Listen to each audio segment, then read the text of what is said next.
النبيين এটা আল্লাহর রাসূলের লোগো। এই আনোয়ার শাহ কাশ্মীরি বলছেন এই কথা আমার কথা না। আনোয়ার শাহ কাশ্মীরি রাহমাতুল্লাহ আলাইহি ওনার জীবনের শেষ খাতমে নবুয়তের বক্তব্যে বলেছেন, খাতমে নবুয়ত হলো মুহাম্মদুর রাসূলুল্লাহ সাল্লাল্লাহু আলাইহি ওয়াসাল্লামের লোগো। এই লোগোর উপরেই কিয়ামত পর্যন্ত কুরআন সুন্নাহ উম্মত মানবে। সেখানে নবীর হায়াতে নবী দাবি করেছে দুইজন, তাদের ভিতরে একজন নবীজির হায়াতে কথা বলেছে, আর আরেকজন হলো মুসাইলামা কাযযাব, নবী দাবি করেছে।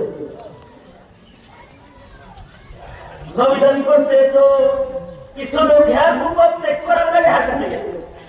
তার ভিতরে একজন বলেন, এই মুসাইলামা তুমি যেহেতু নবী, এই যে আমার ছেলেটা রয়েছে তার মাথা চাঁদি চুল করে টাক করছে। আপনার দেশে আছে টাক মাথা আছে, আমার টাকা আছে, আমার আছে, মানে মাথা চুল করে টাক পড়ে গেছে। তুমি যেহেতু নবী, নবীর হাতের তো একটা বরকত আছে, নবীর হাতের ইশারায় চার দুই টুকরা হয়, নবীর হাতের অঙ্গুলি চুবাইলে পানিতে বরকত হয়। তোমার হাতটা একটু আমার সন্তানের মাথায় রেখে একটু চুলগুলা গজায় দাও। মুসাইলামা তো বিপদে পড়ে গেছে। পরে চিন্তা করলো যদি আবার হয়, এইটা চিন্তা করে মাথায় হাত রেখা ফু দিছে, আর চুল যা ছিল এটি পড়ে গেছে।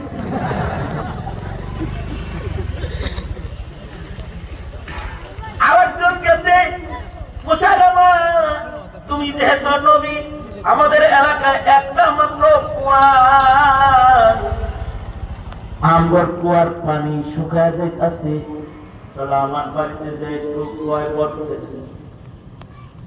ডাক রূপ দিছি, দুইটা লয়ে গেছে, আমাদের মারে গেছে। যায়া মুসাইলামা নবীর যে যুদ্ধ বলাইছে, নবীর যুদ্ধ বলাইছে, নিচের পানি উপরে আছে।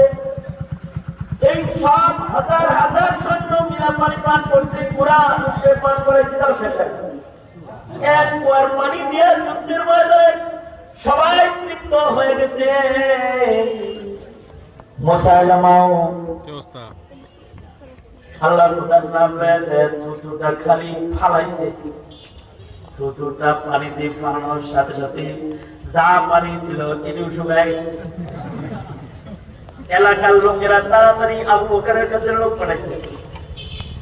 আবু বকর সিদ্দিক, আমার মাথার চুল পড়ে গেল, আমার নবীর আমাদের কুয়ার পানি শুকায় গেল, আমার মাথার চুল পড়ে গেল, এই ভণ্ডটারে তাড়াতাড়ি মারো, আমাদের পরীক্ষা করা শেষ। হযরত সিদ্দিক আকবর সাথে সাথে কাফেলা পাঠাই দিয়েছেন। হযরত ওয়াহশী আসেন, আর হযরত ওয়াহশী নিজের কোমরের খঞ্জর দিয়া মুসাইলামা কাযযাবের টুকরা কেটে দিয়েছে। কারণ কিয়ামত পর্যন্ত আর কোন নবী নাই। রাসূল বলেন, লাউ কানা